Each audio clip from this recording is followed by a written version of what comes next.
Hello my dear friends, कैसे हैं आप लोग। तो अभी आप लोग जो है एंजॉय कर रहे थे सोम की क्लासेस। चलिए अब हम लोग फ्लूइड मैकेनिक्स की क्लासेस स्टार्ट करते हैं। कि एक बार सब लोग शेयर कर दीजिए, मैं भी ग्रुप में शेयर कर देता हूं। सब लोग एक बार शेयर कर दीजिए ताकि सारे बच्चे जुड़ जाएं।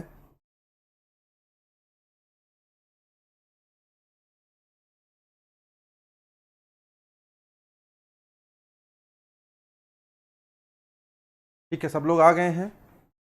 Good evening, good evening, good evening, good evening to each and every one. Good evening, good evening, good evening. Fluid mechanics के इंपॉर्टेंट कॉन्सेप्ट की हम लोग शुरुआत करते हैं। एक बार सब लोग शेयर कर दीजिए ताकि हम लोग क्लास स्टार्ट कर सकें। ओके।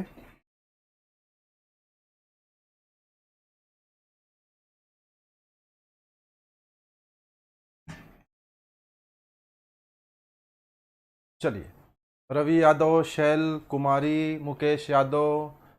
ठीक है, जनता काफ़ी आ गई है, भीड़ है, आज भीड़ है। युवा SP Amit Singh Yadav, good evening युवा एसपी अमित सिंह यादव जी।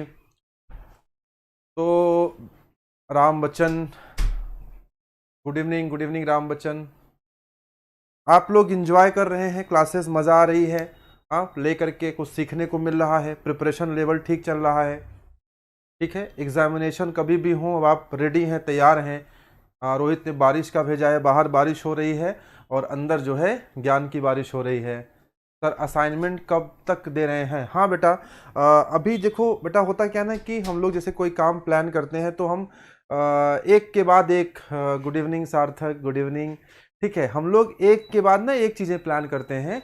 अभी बस हमारा लक्ष्य ये था कि पहले हम आपको क्लासेस सही तरह से लगातार हम आपको दे पाएँ, जिसमें सक्सेसफुली हमने अब काम वो कर दिया है। लगातार आपको क्लासेस मिल रही हैं, आप देख रहे होंगे।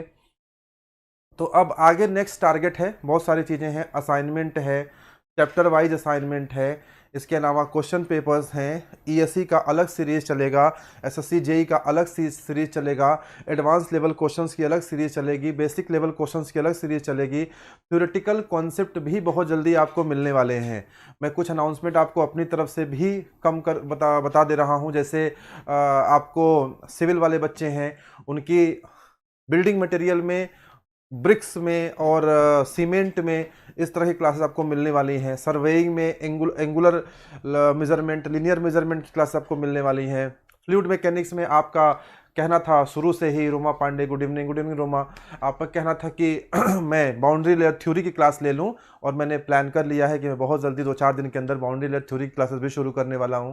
तो एक के बाद एक चीज़ों को हम लोग लेके आगे बढ़ रहे हैं, क्योंकि हमारा लक्ष्य है कि हम डिफाइंड चीजें लेके चले ना। बहुत सारी चीजें एक साथ करेंगे तो करने में दिक्कत होगा। सर आप द बेस्ट हैं, thank you Ashutosh, thank you. ठीक है, द बेस्ट हम हैं, और हम आपको अगर हैं तो हम चाहते हैं कि हम आपको द बेस्ट बनाएं। असल में आपको अगर हमने द बेस्ट बना दिया तो ऑटोमेटिकली हम द बेस्ट बन जाएंगे। ठीक है, किसी स्टूडेंट को सेलेक्ट कराने के लिए जो एफर्ट लगाना पड़ता है, मेक माई करियर की पूरी टीम, मैं और मेरे साथ जो भी लोग जुड़े हुए हैं, और अभी टीम बहुत लंबी है, अभी बहुत सारे लोग आने वाले हैं इस टीम में जो जुड़ेंगे, और आपकी सफलता को निश्चित रूप से हम सिक्योर करेंगे कि हमारे स्टूडेंट जो ये लाइव लर्नर्स होते हैं, जो हमसे पढ़ने आते हैं, उसमें से ज़रूर कुछ रैंक्स आएँ, और हम ताकि गर्व से कह पाएँ कि देखिए हमने इन बच्चों को पढ़ाया था। ठीक है, तो आइए हम लोग क्लास की शुरुआत करते हैं बच्चों। एक बार सब लोग थम्स अप करके बता दीजिए कि अब क्लास स्टार्ट होने वाली है। ठीक है, क्लास की शुरुआत में मैं आपको बता दूं कि आज की क्लास बहुत बहुत बहुत इंपॉर्टेंट होने वाली है। कुछ एक कारणों से आज की क्लास बहुत इंपॉर्टेंट होने वाली है।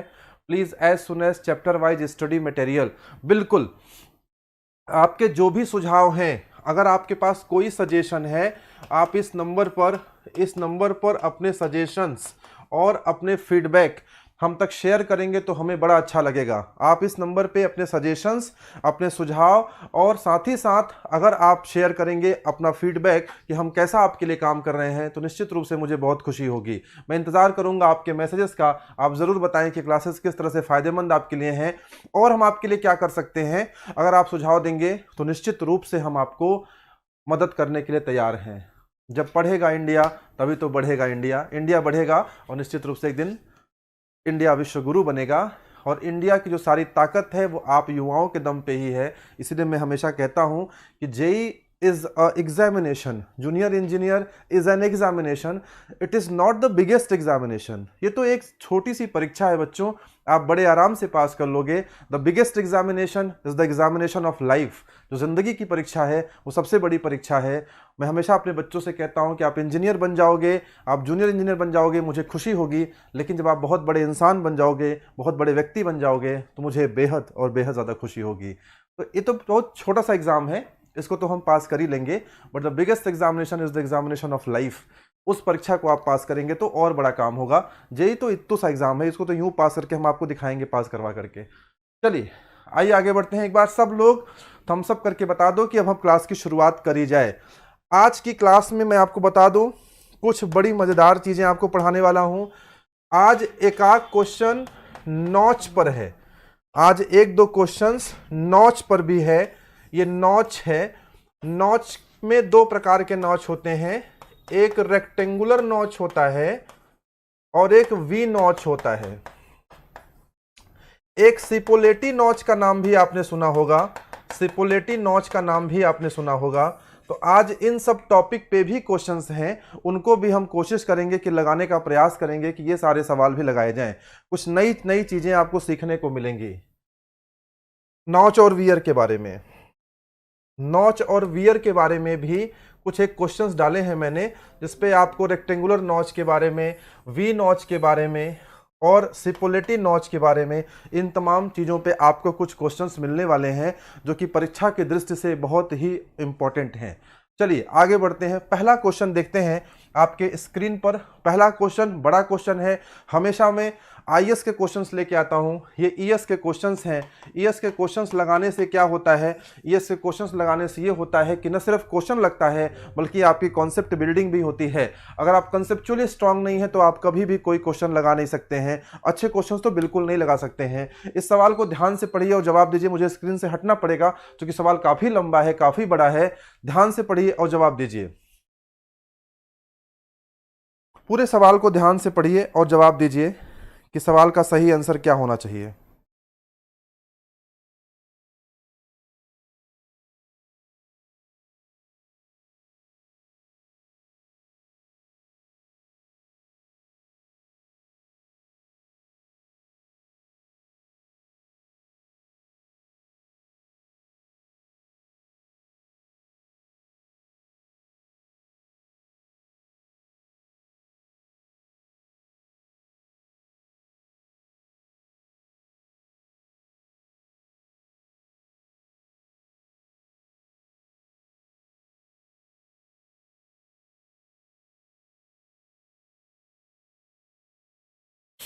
सवाल आपने पढ़ लिया होगा तो जवाब आपको भी मिल गया होगा लगभग, आपने आंसर निकाल लिया होगा। क्या इसका सोल्यूशन होगा बच्चों? जरा बताइए जरा क्या सोल्यूशन होगा। कह रहा है consider the following statements regarding a path line. Path line के रिगार्डिंग आपको एक स्टेटमेंट कंसीडर करना है। पहला स्टेटमेंट में कहा जा रहा है कि पाथ लाइन, लाइन की स्पेलिंग गलत लिख दिया है हमारे टाइपिस्ट साहब ने, तो उनके कारण ये LIEN हो गया। Path line is a line traced by a single particle over a time interval. किसी टाइम इंटरवल के लिए सिंगल पार्टिकल जो लाइन खींचता है उसे पाथ लाइन कहते हैं। तो स्टेटमेंट 1 तो एकदम करेक्ट है, स्टेटमेंट 1 एकदम करेक्ट है। जो लोग सी ऑप्शन जवाब दे रहे हैं, सी ऑप्शन गलत है। फर्स्ट पहले क्वेश्चन का आंसर सी नहीं है, ये बात भी आप जान लीजिए। बोलो भाई, पहले क्वेश्चन का आंसर सी नहीं है, पहला स्टेटमेंट सही है, पहला स्टेटमेंट सही है। A path line shows the position of the same particle at the successive time instant. दूसरी बात भी सही कही जा रही है, दूसरी बात भी सही कही जा रही है कि अलग अलग समय पर कभी पार्टिकल यहाँ था, कभी पार्टिकल यहाँ हो गया, कभी पार्टिकल यहाँ हो गया, कभी पार्टिकल यहाँ हो गया, कभी पार्टिकल यहाँ चला गया, कभी पार्टिकल यहाँ चला गया, कभी पार्टिकल यहाँ चला गया। तो निश्चित रूप से अलग अलग टाइम पे, T1 टाइम पे, T2 टाइम पे, T3 टाइम पे, अलग अलग टाइम पे भी अलग अलग पोजीशन कौन शो करता है? आपका पाथ लाइन ही शो करता है। बात समझ में आया? तीसरी बात कही जा रही है, a path line shows the instantaneous position. बच्चों आप ना हमेशा एक शब्द पकड़ा करो, जब भी आप शब्द पकड़ना सीख जाएंगे ना, आप सवाल लगाना सीख जाएंगे। जैसे ही इंस्टेंटेनियस शब्द आया, इंस्टेंटेनियस पोजीशन शब्द आया, ये मामला चला गया स्ट्रीक लाइन में। अगर स्ट्रीक लाइन और पाथ लाइन में आपको डिफरेंस निकालना हो ना, अगर स्ट्रीक लाइन और पाथ लाइन में आपको डिफरेंस निकालना हो तो आप किस पे बात करते हैं? इंस्टेंटेनियस पे। इंस्टेंटेनियस जो पिक्चर देता है वो स्ट्रीक लाइन देता है, पाथ लाइन इंस्टेंटेनियस पिक्चर नहीं देता। जैसे ही इंस्टेंटेनियस वर्ड देखिए, तुरंत मामला कहां सेट हो जाएगा? स्ट्रीक लाइन में। बात समझ में आया? कभी जब आप प्रैक्टिस करते करते, आप प्रैक्टिस करने का मतलब क्या है? यही तो है ना। अब आगे से मैं आपको बता रहा हूं, आगे से कुछ आपको सोचना ही नहीं है। जैसे ही आप इंस्टेंटेनियस वर्ड देखिए, जैसे ही आप इंस्टेंटेनियस वर्ड देखिए, जैसे ही देखिए इंस्टेंटेनियस शब्द कहीं है, ये जान लीजिए ये स्टेटमेंट किसके लिए बना हुआ है? निश्चित रूप से स्ट्रीक लाइन के बना हुआ है। जेई परीक्षा का एक लेवल है, मैं जानता हूं, उस लेवल के ऊपर जेई का एग्जाम आपसे नहीं पूछ सकता, वो एक फिक्स लेवल है। अगर इंस्टेंटेनियस वर्ड लिख दिया गया है तो निश्चित रूप से वो स्ट्रिक लाइन को ही डिफाइन करेगा। अगर जेई लेवल में बात करें तो ये स्टेटमेंट एकदम गलत है, ये पाथ लाइन के रिगार्डिंग नहीं है। तो पहला स्टेटमेंट सही है, दूसरा स्टेटमेंट सही है, यानी करेक्ट आंसर आपका होना चाहिए बी ऑप्शन 1 और 2। क्वेश्चन समझ में आया? थम्स अप करके बताइए। देखिए पाथ लाइन आप भी पढ़ते हैं, पाथ लाइन हम भी पढ़ते हैं, सब लोग पाथ लाइन पढ़ते हैं, लेकिन पाथ लाइन पे इतना अच्छा सवाल अगर आप लगा ले रहे हैं, मैं दावा कर सकता हूं कोई भी परीक्षा क्रैक करने से आप वंचित नहीं रह पाएंगे। सारे एग्जामिनेशन आप क्रैक कर सकते हैं। You have to be very much good in your learnings, in your concepts. और कॉन्सेप्ट तब मजबूत होता है जब आप अच्छे से अच्छे क्वेश्चंस लगाते हैं। सारा खेल क्वेश्चंस लगाने का है। मैं आपके लिए 2 सीरीज शुरू करने वाला हूं, 2 सीरीज में शुरू करने वाला हूं। एक मैं बहुत जल्द आपके लिए क्वेश्चन सीरीज शुरू करने वाला हूं। क्वेश्चन सीरीज में एक BLQ सीरीज होगा और एक ALQ सीरीज होगा। इसमें क्वेश्चंस की पूरी सीरीज होगी। आपने पूरी सीरीज वॉच कर ली, सारे क्वेश्चंस आपने लगा लिए। और एक सीरीज और शुरू करने वाला हूं, फार्मूला सीरीज। होता क्या है ना, फॉर्मूला आपको भूल जाता है।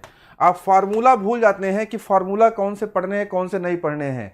जितने फॉर्मूले मैकेनिकल इंजीनियरिंग में हैं, ऑल फॉर्मूलाज इन मैकेनिकल इंजीनियरिंग, इसकी पूरी सीरीज शुरू करने वाला हूं।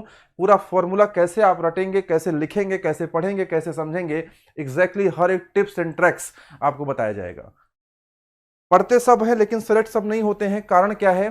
कारण है कि सब कायदे से नहीं पढ़ते हैं। पढ़ना और कायदे से पढ़ने में बहुत फर्क है। क्वेश्चन नंबर 2 आपके स्क्रीन पर है, इसका जवाब दीजिए।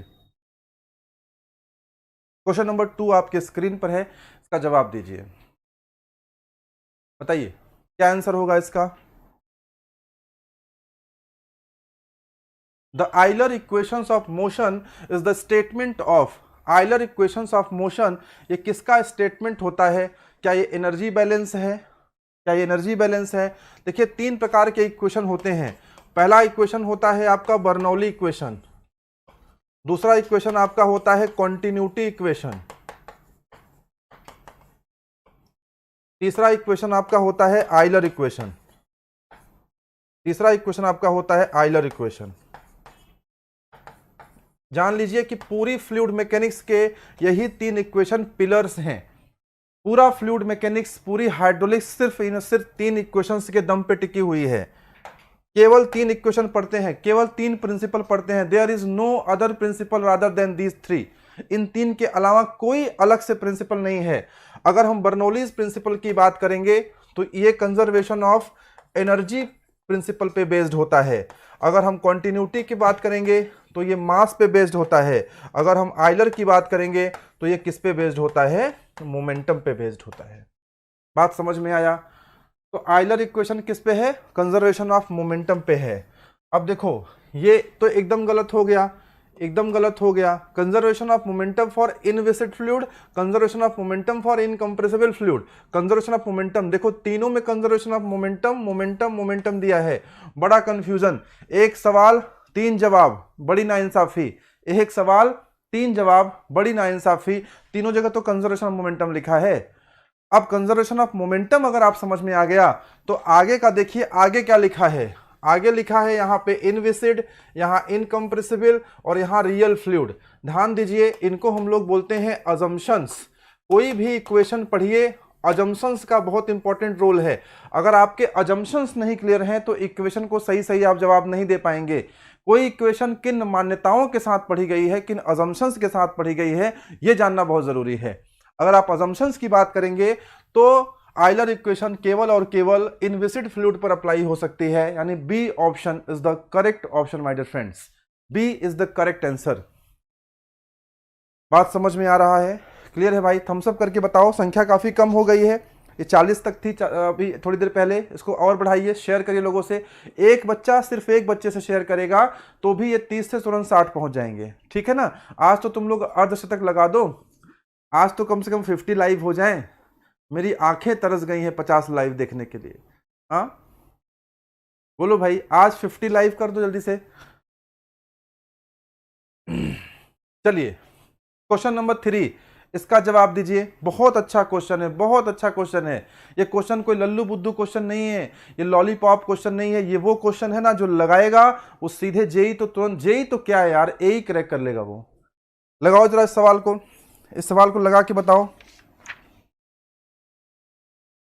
इस सवाल का आंसर क्या होगा। फटाक से आंसर दीजिए आप लोग,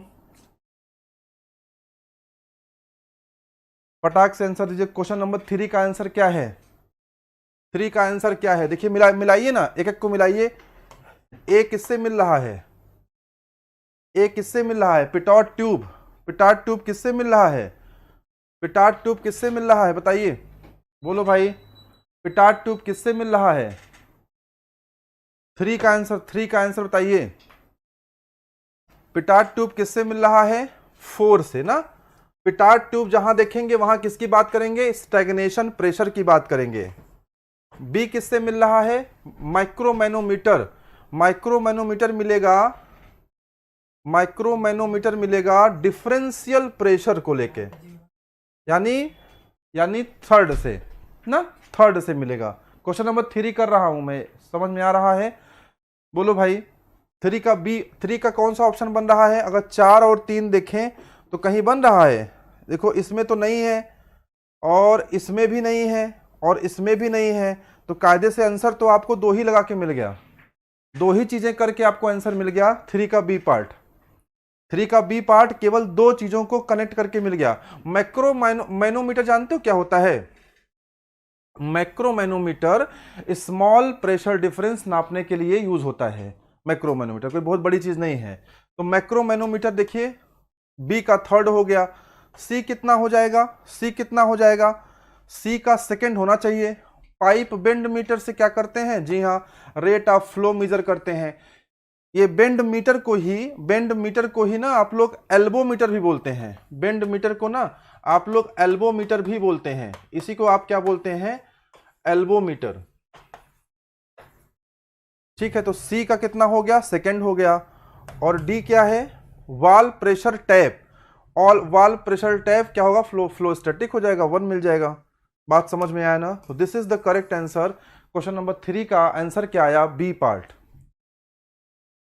बिल्कुल जेई बन जाएंगे आप, जेई बनना बहुत बड़ी बात नहीं है, बिल्कुल जेई बन जाएंगे। हम लोग का पूरा प्रयास है कि आपको जेई बनाया जाए, और आपका प्रयास रहेगा तो आप जरूर जेई बन जाएंगे।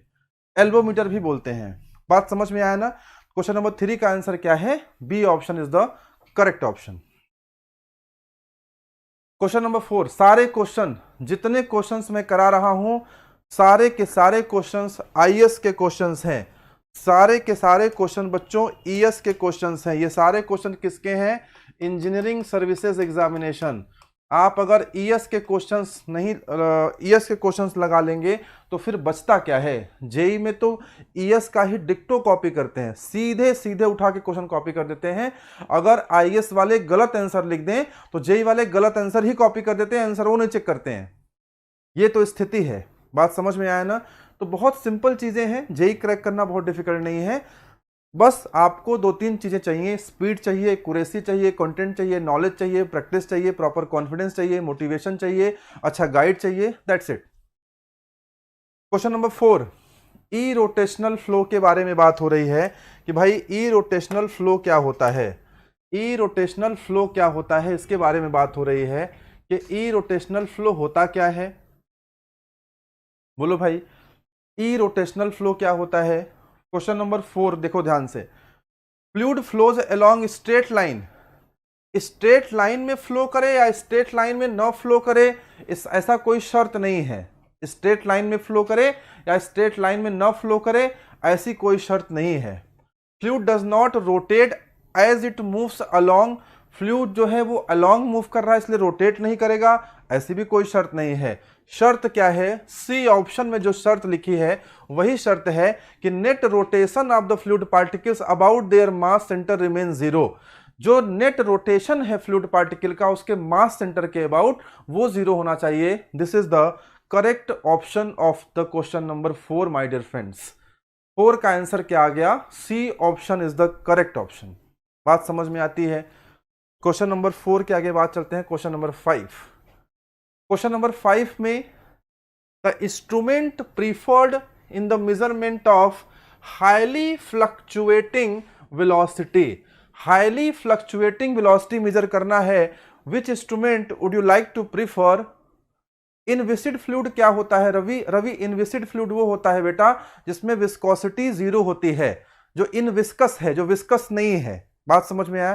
जिसमें विस्कोसिटी नहीं है वो इनविसिड होता है। रवि क्लियर हो गया बेटा?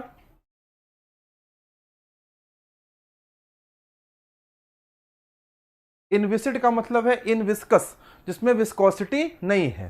समझ में आया? बोलो भाई।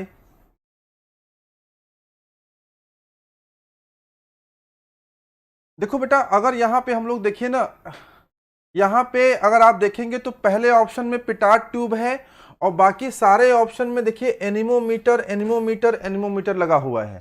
सारे ही ऑप्शन में एनीमोमीटर लगा है। थोड़ा सा ना अगर आप एनीमोमीटर पे जानना चाहेंगे, अगर आप एनीमोमीटर को जानना चाहेंगे तो देखिए एनीमोमीटर ना 2 प्रकार के होते हैं। एनीमोमीटर 2 प्रकार के होते हैं। एक एनीमोमीटर होता है आपका बेसिक टाइप। मैं थोड़ा सा इसमें आपको सिखा दे रहा हूं, ये क्वेश्चन आपको एग्जामिनेशन में कई बार पूछा जा सकता है। एक एनीमोमीटर होता है, रवि बता तो दिया बेटा, रवि इनविसिड फ्लूइड का मतलब होता है जिसमें विस्कोसिटी ना हो। और एक होता है एडवांस टाइप, एक होता है एडवांस्ड टाइप एनीमोमीटर। एनीमोमीटर पे ना क्वेश्चन इस तरह से आ सकता है। कई बार आपने देखा एनीमोमीटर पे क्वेश्चन बने हैं, तो मेरा मन किया कि इसको मैं थोड़ा सा आपको समझा दे रहा हूं। आपको बात अच्छी लगे तो थम्स अप करके बताइएगा, ठीक है ना। एनीमोमीटर 2 टाइप के होते हैं, एक होता है बेसिक टाइप, दूसरा होता है एडवांस टाइप। जो बेसिक टाइप होता है ना, इस बेसिक टाइप में 2 होते हैं, एक होता है कप टाइप और दूसरा होता है वेन टाइप। ये सारी बातें मैं क्यों बता रहा हूं? क्योंकि पिछले वाले क्वेश्चन में देखो तीनों ऑप्शन में एनीमोमीटर लिखा हुआ है। इन तीनों ऑप्शन में एनीमोमीटर लिखा हुआ है, एक में प्रोपेलर टाइप, एक में थ्री कप टाइप, एक में हॉट वायर टाइप। तो तीनों में डिफरेंस क्या है? अगर एनीमोमीटर प्रोपेलर कौन सा होता है, 3 कप कौन सा होता है, हॉट वायर कौन सा होता है। और हॉट वायर को हॉट वायर क्यों बोलते हैं? हॉट वायर में जो हॉट वायर लगा होता है वो किसका होता है? वो टंगस्टन का होता है। ये जेई का बहुत इंपॉर्टेंट क्वेश्चन है। आपसे जेई परीक्षा में पूछेगा कि हॉट वायर में जो हॉट वायर होता है वो किस मटेरियल का होता है, क्या बताओगे? वो मटेरियल कौन सा होता है? टंगस्टन। वो मटेरियल कौन सा होता है? टंगस्टन। देखो जेई के कितने सारे क्वेश्चन ना, एक ही बात से कितने सारे क्वेश्चन जेई के आप कर सकते हो। बात समझ में आया? तो इसका आंसर पे हम लोग आएंगे जरा। अगर आपको समझा दे एनीमोमीटर क्या होता है तो आपको और फायदा हो जाएगा। एनीमोमीटर क्या होता है? या तो बेसिक टाइप का होगा या तो एडवांस टाइप का। बेसिक टाइप में एक तो कप टाइप होता है, एक तो वेन टाइप होता है, और एडवांस टाइप में भी 2 होते हैं। बात अच्छी लग रही हो तो थम्स अप करके बताओ। स्क्रीन पे आपका थम्स अप और आपकी लाइक्स जो आएंगी वही मुझे बता पाएंगे कि आप इस क्लास को समझ में आ रहा है या नहीं आ रहा है। जो एडवांस टाइप होता है इसमें 2 होते हैं, एक होता है हॉट वायर एनीमोमीटर, एक होता है हॉट वायर एनीमोमीटर, और दूसरा होता है आपका लेजर टाइप एनीमोमीटर। ये सारे एनीमोमीटर ही हैं, हॉट वायर एनीमोमीटर और लेजर टाइप एनीमोमीटर। सबके सब एनीमोमीटर हैं, सबके अलग अलग क्वेश्चंस हैं, अलग अलग चीजें पूछी जा सकती हैं। अब देखो जरा, अगर कभी इस पे क्वेश्चन आएगा ना लेजर टाइप पे, तो क्वेश्चन पूछता है ये किस प्रिंसिपल पे काम करता है, तो इसको बताना कि it works on Doppler's effect, it works on Doppler's effect, it works on Doppler's effect. ये किस पे काम करता है? डॉपलर्स इफेक्ट पे काम करता है लेजर टाइप एनीमोमीटर, ठीक है ना। डॉपलर्स इफेक्ट फिजिक्स में आपने पढ़ा होगा। और यहां पे देखिए हॉट वायर एनीमोमीटर से क्वेश्चन आएगा, तो ये क्या मेजर करता है? ये मेजर करता है हाईली फ्लक्चुएटिंग वेलोसिटी। क्या मेजर करता है? Highly fluctuating velocity. इसमें जो हॉट वायर होता है, वो हॉट वायर किस चीज का बना होता है? वो हॉट वायर टंगस्टन का बना होता है। वो हॉट वायर किसका बना होता है? वो हॉट वायर टंगस्टन का बना होता है। कप टाइप तो आपने देखा भी होगा ना, वो लगा देते हैं कई बार ऑटो वगैरह के ऊपर, उसका डमी लगा देते हैं, तो 4 ऐसी चीजें रहेंगी, बाद में 4 कप लगा होगा, देखा होगा ना आपने कप टाइप इस तरह से। किधर से भी हवा चलेगी रोटेट कर जाएगा ये। This is the cup type anemometer. और ये जो वेन टाइप होता है ना, वो इस तरह से होता है और इसमें वेन्स लगे होते हैं। तो देखिए ना, इसमें जो शाफ्ट होता है, ये क्वेश्चन पूछ सकता है, इसमें जो शाफ्ट होता है, ये शाफ्ट कैसी है? ये शाफ्ट हॉरिजॉन्टल है। और जबकि आप इसका देखिए, ये जो शाफ्ट है, ये जो शाफ्ट है, ये वाली शाफ्ट कैसी है? वर्टिकल है। पूछ सकता है आपसे वेन टाइप में शाफ्ट कैसी होती है, कप टाइप में शाफ्ट कैसी होती है। एक में वर्टिकल होती है, एक में हॉरिजॉन्टल होती है। ये बात समझ में आई? पूरी स्क्रीन ध्यान से देखिए। ये पूरी स्क्रीन में कम से कम नहीं तो 6 से 8 क्वेश्चंस जेई एग्जामिनेशन के समेटे हुए हैं स्क्रीन। ये इस स्क्रीन में 6 से 8 क्वेश्चन जेई परीक्षा के आपको दिख रहा है स्क्रीन पे। बात समझ में आ रहा है?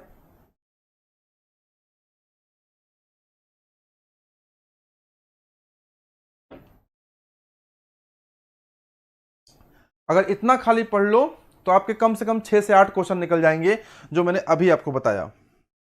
तो इसका आंसर क्या होना चाहिए? 5 का आंसर क्या होना चाहिए? 5 का आंसर होना चाहिए D part. Hot wire anemometer क्या नापता है? हॉट वायर एनीमोमीटर नापता है फ्लक्चुएटिंग, हाईली फ्लक्चुएटिंग वेलोसिटी को। सारे एनीमोमीटर ही हैं, सारे एनीमोमीटर ही हैं, लेकिन हाईली फ्लक्चुएटिंग वेलोसिटी है तो कौन मेजर करेगा? Hot wire anemometer. बात समझ में आया? ये देखिए, यह है आपका एनीमोमीटर। इसका स्क्रीनशॉट ले लीजिए, इसका स्क्रीनशॉट ले लीजिए। आप इस स्क्रीनशॉट से कम नहीं तो 4-5 क्वेश्चन, 6 क्वेश्चन जेई परीक्षा में निकाल लेंगे आराम से।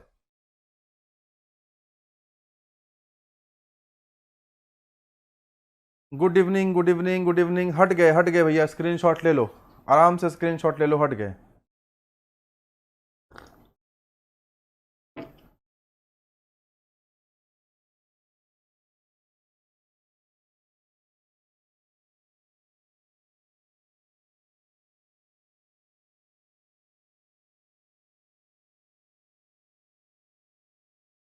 ठीक है, आगे बढ़ा जाए। ठीक है, अगले क्वेश्चन की तरफ आगे बढ़ते हैं। बहुत अच्छा क्वेश्चन है और बहुत बार पूछा जाता है। Which of the following is are related to the measure discharge by the rectangular notch. Rectangular notch से डिस्चार्ज का फॉर्मूला पूछा है। यहां पर ये थोड़ा सा फॉर्मूले में ये इन्होंने गलत लिख दिया है, टाइपिस्ट साहब हमारे थोड़े मिस्टेक कर देते हैं। ये h के पावर 3/2 होगा। आपको बताना है कि कौन सा फॉर्मूला सही है। देखिए, नॉच से एक क्वेश्चन एग्जामिनेशन में पूछे जाने की संभावनाएं प्रबल होती हैं। या तो रेक्टेंगुलर नॉच से पूछेगा, या तो आपको वी नॉच से पूछेगा, या कभी कभी सिपोलोटी नॉच वियर से पूछता है। पहले इसका जवाब दीजिए, फिर हम लोग आगे बढ़ते हैं। इसका जवाब दीजिए, क्या आंसर होगा इसका? What is the correct answer if we are talking about question number 6? What is the correct option? B option is correct ना, सही बात है। तभी लोग कह रहे हैं कि बी आंसर सर इसका सही है, सही बात है। इसी फॉर्मूले को ना आपने इस तरह से शायद पढ़ा होगा, 2/3 CD into L under root में 2G h के पावर 3/2। अमूमन बहुत सारे परीक्षाओं में इस तरह से आपको दिखता है, यहां पे इस तरह से पूछा है। समझ में आ रहा है? तो चाहे इस तरह से पूछे चाहे इस तरह से पूछे, बात एक ही है। एल जो है क्या ना, एल आपका जो नॉच है, रेक्टेंगुलर नॉच है, उसकी लेंथ है एल, ये चीज है एल। यही पे हाँ इस चीज को इन्होंने बी मान लिया है तो बी ले लीजिए, चाहे एल ले लीजिए, उसमें कोई दिक्कत वाली बात नहीं है। आई थिंक बात समझ में आ रही है। If you are taking B और L there is no issue. अच्छा बताओ, अगर हम यहाँ पे रेक्टेंगुलर नॉच की बजाय अगर हम रेक्टेंगुलर नॉच लेते हैं, अगर हमने रेक्टेंगुलर नॉच लिया तो फॉर्मूला डिस्चार्ज का क्या आ रहा है? डिस्चार्ज का फॉर्मूला क्या है? देखिए 2/3 CD इंटू यल, क्या है 2/3 CD into L under root में 2G H के पावर 3/2। ये किसका फॉर्मूला है? रेक्टेंगुलर नॉच का फॉर्मूला है। बात समझ में आया? अब बताओ, अगर हम यहाँ पे कौन सा नॉच ले लें, कोई दूसरा नॉच ले लें। मान लो हमने यहाँ पे कौन सा नॉच ले लिया? ट्रायंगुलर नॉच ले लिया। अब हर बार यही थोड़ा ही पूछेगा रेक्टेंगुलर, कभी ट्रायंगुलर भी तो पूछेगा। तब डिस्चार्ज का फॉर्मूला क्या होगा? बोलो 8/15 CD, याद है? डिस्चार्ज का फॉर्मूला ट्रायंगुलर नॉच के लिए याद है, 8/15 CD tan θ/2। क्या हो जाएगा? tan θ/2। बोलो भाई, ट्रायंगुलर नॉच समझते हो ना? ये होती है ट्रायंगुलर नॉच। ये थीटा कितना होता है? 2 थीटा। ये कितना होता है? ये होता है h। ये h हाइट तक मान लीजिए इसमें पानी फ्लो हो रहा है। इस एंगल को क्या लेंगे? 2 थीटा। मैं ट्रायंगुलर नॉच का फिगर बता दे रहा हूं। वो सारा आपको देखिए मिल रहा है स्टडी मटेरियल, जो आप महंगे से महंगे पेड बैचेस में भी नहीं पाते हैं। ठीक है ना? वो सब कुछ आपको हम लोग फ्री ऑफ कॉस्ट दे रहे हैं। शेयर करिए वीडियो, ठीक है ना? जितने लोग लाइव हैं उसके आसपास ही लाइक्स हैं, तो लाइक्स बढ़ाइए और उसको शेयर करिए। कितना हो गया? 8/15 CD tan θ/2 अंडर रूट में 2G, और h के पावर कितना होता है? कौन बताएगा? यहां पे h के पावर कितना होता है? h के पावर, हाँ कोई बताया है, दीपक बताया 5/2। ये दोनों फार्मूले बहुत इंपॉर्टेंट हैं, दोनों फार्मूले बहुत इंपॉर्टेंट हैं, चाहे वो ट्रायंगुलर नॉच के हों और चाहे वो रेक्टेंगुलर नॉच के हों। बोलो बच्चों, are we enjoying the class और नॉट? आर वी क्लियर बाबा? समझ में आ रहा है सबको? सबको समझ में आ रहा है? ट्रायंगुलर नॉच का फॉर्मूला क्या होगा, रेक्टेंगुलर नॉच का फॉर्मूला क्या होगा?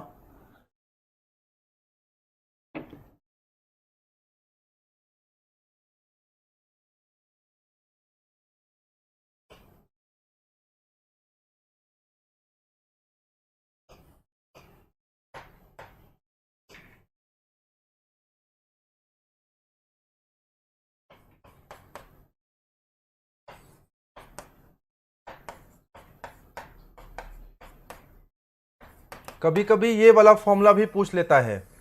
ये फॉर्मूला कहां से आया? ये फॉर्मूला तब आया जबकि CD इज इक्वल टू 0.6 ले लिया आपने, और CD इज इक्वल टू कितना ले लिया? 0.6। सर आपको बंगाली लैंग्वेज आती है क्या? क्यों भाई, बंगाली से क्या मतलब है? बंगाली आती है कि नहीं आती है, इससे क्या मतलब है? बोलो। ठीक है, और थीटा इज इक्वल टू 90 अगर आपने ले लिया तो ये फॉर्मूला भी बन जाता है। कई बार परीक्षाओं में ना ये फॉर्मूला डायरेक्ट पूछ लेता है, तो आपको ये भी आना चाहिए, ये भी आना चाहिए, ये भी आना चाहिए। समझ में आया? बंगाली से क्या मतलब है? मोहित जायसवाल का सर को कौन सी लैंग्वेज नहीं आती है? ठीक है, भोजपुरी भी आती है।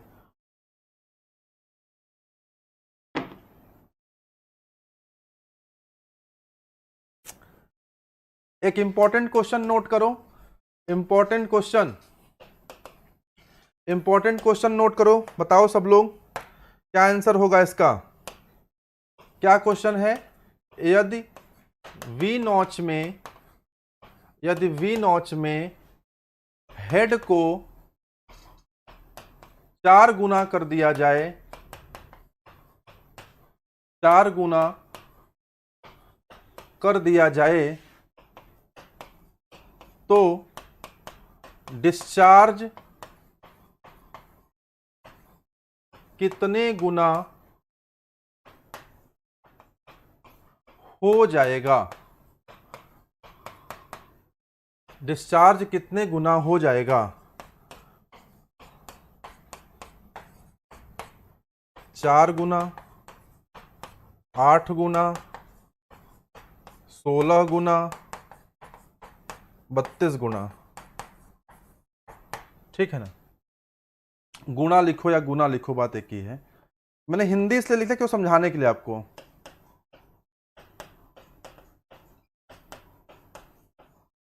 गुणा मीन्स टाइम्स, ठीक है ना। अगर वी नॉच में हेड को हम लोग क्या कर दें, 4 गुणा कर दें, तो डिस्चार्ज कितने गुणा हो जाएगा। राहुल सिंह कुशवाहा कह रहे हैं सर क्लास आगे से भोजपुरी में ले लीजिएगा। राहुल आप जेई बन के सिलेक्ट हो जाओ बेटा, और जिस दिन मेरे से मिलने आओगे उस दिन वाली क्लास में भोजपुरी मिलूंगा, आपसे मेरा प्रॉमिस है। आप जेई बन के जिस डिपार्टमेंट में पोस्टेड हैं उस डिपार्टमेंट की गाड़ी से मुझसे मिलने आएंगे तो आपको मिठाई भी खिलाऊंगा, और उस दिन वाली क्लास आपके नाम भोजपुरी मिलूंगा, ये हमार वादा बानी आपसे, ठीक। कितना गुना हो जाएगा, 32 गुना। कैसे किया आपने, कैसे किया, देखो Q किसके प्रोपोर्शनल है, H के पावर 5/2 से, बात समझ में आया ना। तो अगर आप इसको H को 4 गुना करेंगे तो 4 पर पावर कितना आएगा, 5/2, कितना आएगा, 32। बोलो यार, correct answer is 32 Guna, D option is correct. समझ में आया। तो इस तरह के क्वेश्चंस भी बहुत सारे आते हैं बच्चों, ये सारे क्वेश्चंस भी आपको प्रिपेयर करके तैयार करके रखने हैं। एग्जाम ये बहुत इंपॉर्टेंट क्वेश्चन है, ऐसा कोई परीक्षा नहीं है, चाहे वो जेई का एग्जाम हो, चाहे वो एई का एग्जाम हो, चाहे वो ईएससी का एग्जाम हो, कोई भी एग्जाम हो, इस तरह के क्वेश्चंस की भरमार रहती है। You have to very much clear about this kind of questions as well. चलिए आगे बढ़ा जाए, ठीक है। अरे अपने व्हीकल पे नाम लिखवा देना, ठीक है। जेई बन जाओगे तो दहेज में शादी में मिलेगी ना कार तुमको, तो लिखवाना जूनियर इंजीनियर, और नीचे लिखवाना सौजन्य से जीडी पांडे सर, पढ़ाया उन्होंने ही, ठीक है ना। चलो question number 7, question number 7 attempt करिए। 7 का आंसर क्या होगा,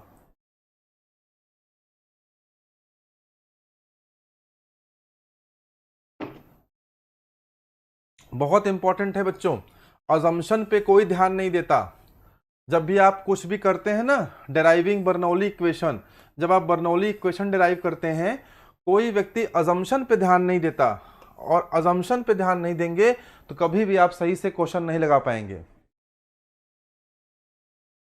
according to traffic rule it is also not allowed, okay, break the traffic rules when you are selected as JE, break all the rules, not only traffic rules, okay. चलिए और बताइए, question number 7 का answer बताइए। अब 7 का answer बताइए, ए, 7 का ए होगा। अच्छा, काफी लोग ए कह रहे हैं, ए पे बहुमत ज्यादा है, ए पे संख्या ज्यादा है, जरूर ए इसका आंसर हो सकता है। और लोग बताएं, 25-26 लोग लाइव हैं, बाकी लोग जवाब नहीं दे रहे हैं, बोलो भाई। क्वेश्चन नंबर 7 का आंसर क्या होगा, बोलो। 7 का ए, ओके, ज्यादातर लोग ए कह रहे हैं। देखते हैं ए में क्या लिखा है। ए में लिखा है 1 और 3 करेक्ट है। Flow is steady and incompressible, बिल्कुल सही बात है, इसमें कोई दो राय नहीं है। फ्लो इज अनस्टेडी, एकदम गलत बात है। Effect of friction is neglected and flow is along the stream line, बिल्कुल करेक्ट बात है। Effect of friction is taken into the consideration and the flow is along the stream line, एकदम गलत बात है। तो सही बात कहाँ लिखी गई है, सही बात केवल 1 में लिखी गई है और 3 में लिखी गई है, 1 में लिखी गई है, 3 में लिखी गई है। So A option is the correct option.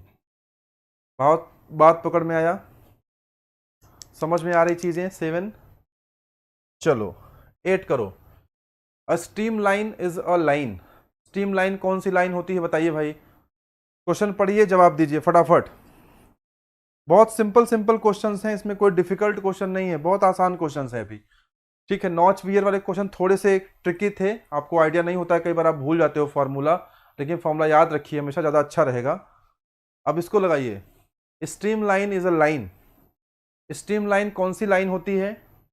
8 का आंसर क्या होगा,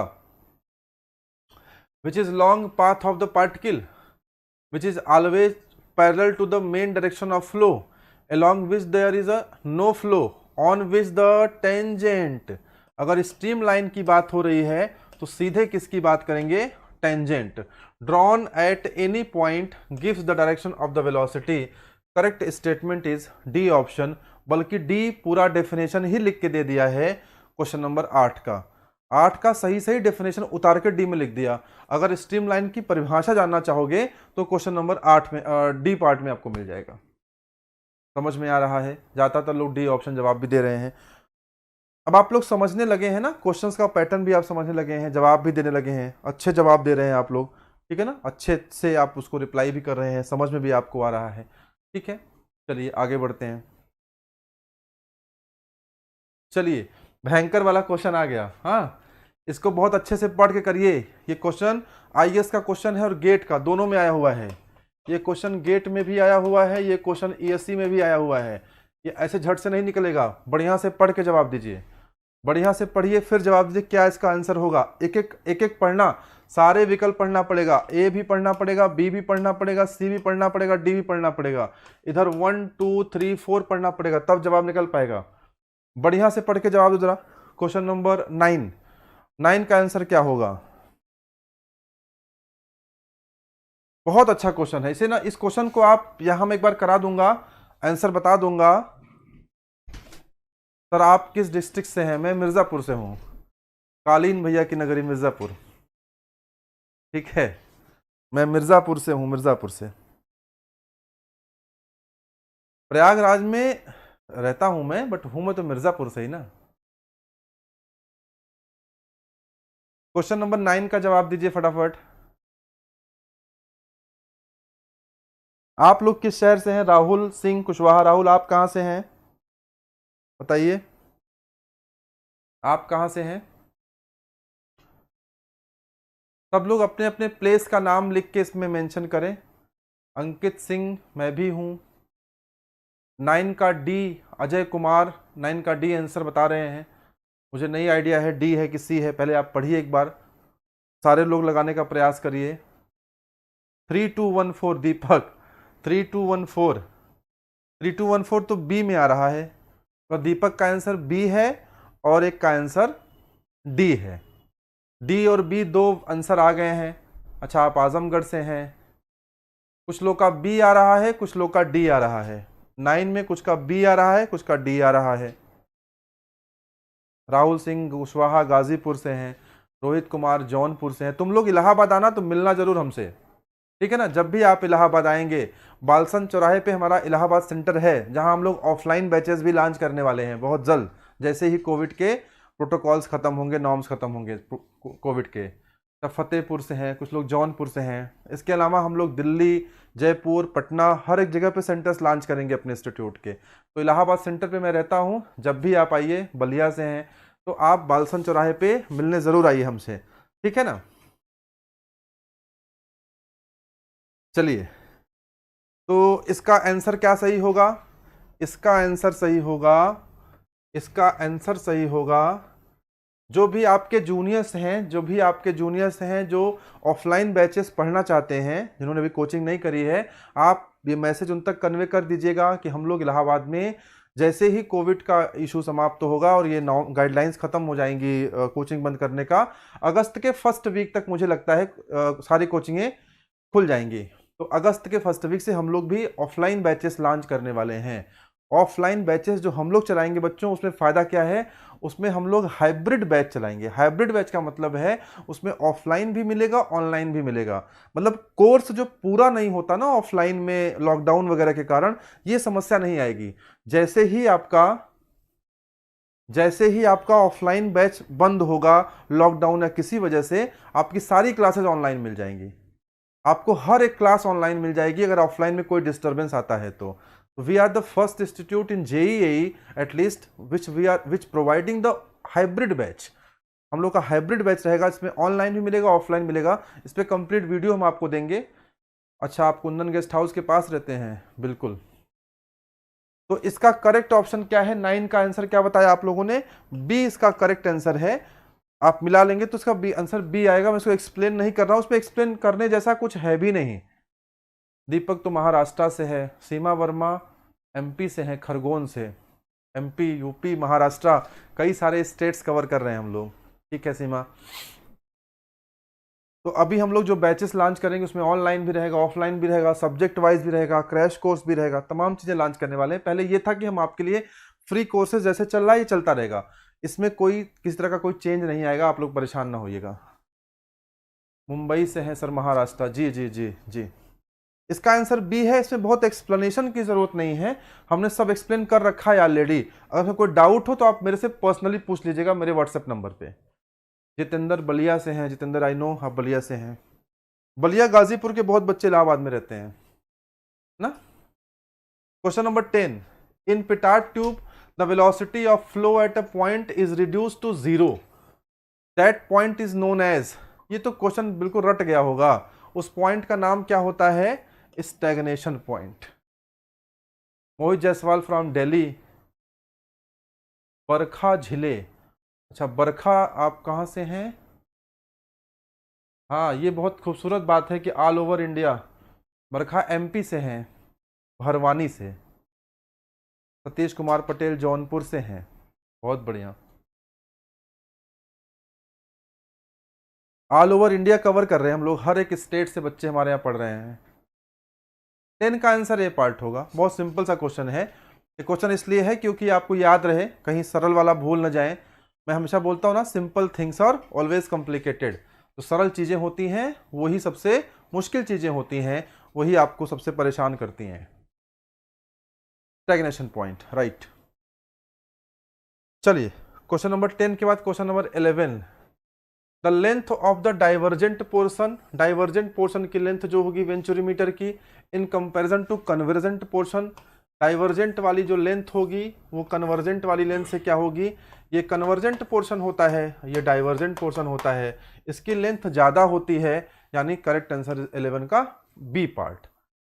ठीक है सर, मैंने इस टाइम इलाहाबाद में ही सर आपके ऑफिस में मिलना चाहते हैं। आप विनय आप आ सकते हैं, आप मेरे नंबर पे कॉल कर लीजिए, ये मेरा नंबर है, इस पर आप कॉल करके आप हमारे ऑफिस पे आ जाइए। मैं ऑफिस पे रहता हूँ, ठीक है ना, 10 बजे सुबह से लेकर के शाम के 7 बजे तक आप कभी भी हमसे ऑफिस में मिल सकते हैं आकर के। ठीक है, जो बच्चे इलाहाबाद में हैं मिलना चाहते हैं, मैं ज़रूर चाहूँगा कि आप मिलें। फेस टू फेस आप मिलते हैं तो अलग इंटरेक्शन भी आपसे होता है। अगर आप कोई भी हमसे मिलना चाहता है तो वो 9454153570 इस पर कॉल करके 10 बजे सुबह से शाम 7 बजे के बीच कभी भी हमारे ऑफिस पे आकर के आप मिल सकते हैं। हमारा ऑफिस, हमारा सेंटर, क्लासरूम, ये सब कुछ बालसन चौराहे पे है इलाहाबाद में। जो लोग बाहर के हैं वो भी इलाहाबाद आए तो ज़रूर हमसे मिलें, हम चाहेंगे कि आपसे मुलाकात हो और मुलाकात होकर बैठ के फिर बतियाना भी होगा।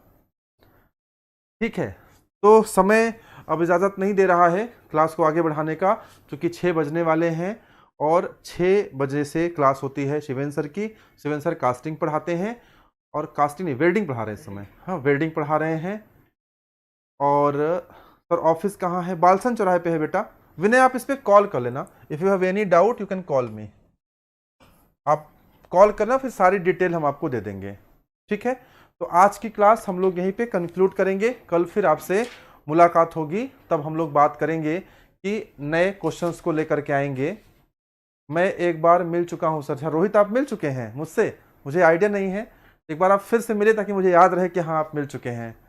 हाँ शायद मैं भूल गया हूँ कब मुलाकात आपसे हुई थी। जो लोग भी मिलना चाहते हैं, all of you are most welcome. आप ऑफिस पे आइए, मिलते हैं, बातें करते हैं। आपको कोई गाइडेंस चाहिए तो आपको गाइडेंस देते हैं।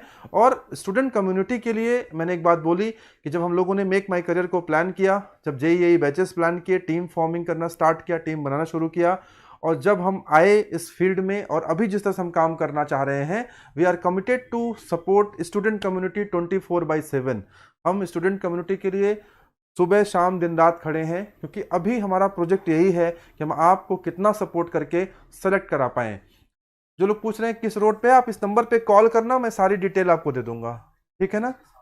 हाँ सारा मैं डिटेल दे दूंगा आपको, इस नंबर पे कॉल कर लेना। तो बच्चों आज की क्लास हम लोग यहीं कंक्लूड करेंगे, कल फिर अच्छे क्वेश्चंस के साथ मुलाकात होगी और तरह तरह की नई चीज़ें हम लेके आने वाले हैं।